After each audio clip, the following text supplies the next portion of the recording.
Hello class, today I'm so excited to talk about Angeline Brigham Mitchell Brown. She was born in Bridgewater, Massachusetts on October 5th, 1854, but spent most of her adult life in Prescott, Yavapai County in the Arizona Territory.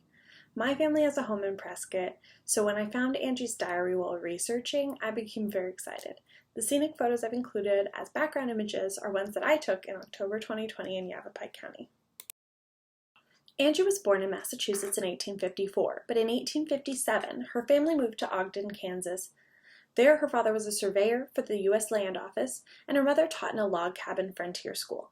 Angie attended public school there, and at 15, she entered Kansas State Agricultural College in Manhattan, where she spent 3 years before finishing her teaching certificate at the University of Kansas at Lawrence. She taught in Kansas from 1873 to 1875, when she and her family relocated to Arizona for her father's work. In Arizona, Angie wasted no time. She received a certificate to teach in Yavapai County in 1876 and subsequently taught at a number of schools. Prescott was the capital of the Arizona Territory, and Angie's family was well connected. She knew many politicians and business people. Between the 1850s and 1890s, silver and copper mining were popular in Arizona until the ramifications of the demonetization of silver slowed the industry there. One of the schools Angie taught at was Tiger Mine, a silver mine. In March of 1878, Angie was the teacher of a new school in West Prescott, where she attracted an impressive number of pupils, according to the Weekly Arizona Miner. As with other burgeoning territories, and as Weingast discusses in his article, governing institutions are necessary to maintain order and enforce contracts. Thus, there was a legislature, and later in 1878, Angie appeared before the House of Representatives, seeking an appointment to enrolling clerk for the coming term. That newspaper called her a very energetic and competent young lady, well known in Prescott. In 1879, the Weekly Republican noted that for that work as enrolling clerk, she would receive $240 compensation, which is equivalent to over $6,600 in today's dollars. Also in 1879, according to the Weekly Republican, Miss Angie Mitchell had accepted a position of teacher of the Walnut Grove Public School. Again, she succeeded at the role, and soon found the adventure of a lifetime. Angie came from a moneyed background, with a proper education. Her peers and her family encouraged her to open her own private school, charging students tuition. To humor her friends and family, she tried to take on this entrepreneurial endeavor. She secured 13 students committed, but she fell short of the 15 she needed and gave up the idea. In 1880, she did secure a position to teach at a brand new school in the Tonto Basin. She only applied despite her then boyfriend, who had run for public office, and won despite her objections. So as the Weekly Arizona Miner put it, Miss Angie Mitchell has gone to teach the school in Tonto Basin. The people of that new and thriving community could not have made a better decision. Miss Mitchell is an experienced and accomplished teacher, and we congratulate the trustees of Tonto District on their good judgment as well as good fortune in securing her services. She documented her time in Tonto Basin extensively in her 1880 diary, which was edited and compiled in Stanley C. Brown's A Frontier Teacher in Tonto Basin. Her journals are full of mishaps from hailstorms to carriage crashes, from Apache raids, which was common after they'd been relocated to reservations, like Dan Baum discussed about the Midwest, to run-ins with mountain lions.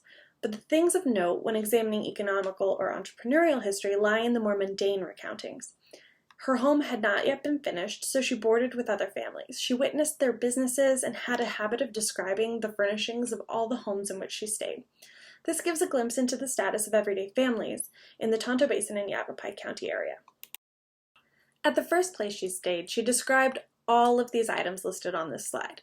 She described it no furniture in it except a broken cook stove, 2 shaky tables, a rough board bedstead, 3 or 4 homemade camp stools, an almanac, and 3 or 4 papers a month old. She went on to list all these items. There are accounts where her clothing stand out, and she described it with the same specificity. But regarding her next lodgings, she's more forgiving, and she describes this list, including clean, abundant homemade quilts and a long homemade dining table, uncertain on one leg. The furnishings give historians an idea of how people lived, providing insight into their economic situation. Hay beds and block candlesticks are certainly not fancy or valuable. They're clearly making do with what's on hand. There are some times throughout the journal that she notes prices. At one point, Angie describes a rainstorm that destroyed one family's entire stock of barley, which she states will be too bad as it is about all they have and would be worth $200 or so. Another time, she saved a stage owner some trouble with delayed baggage, and he credited her $20.80 for the transport of her luggage from Phoenix to Prescott. In today's dollars, that equates to $564.02, which is a hefty sum for some luggage to be moved. Angie's earlier diaries describe Prescott this way.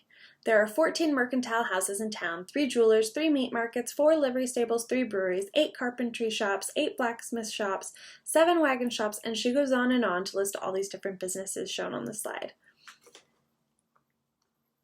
Overall, Angie Mitchell played an important role in the development of Yavapai County by building a solid education system, moving from school to school and increasing the pupillage along her way. She was a true frontier woman, with the bravery you might expect, and who documented her journey down to the minutiae of everyday life that an economic historian can make use of.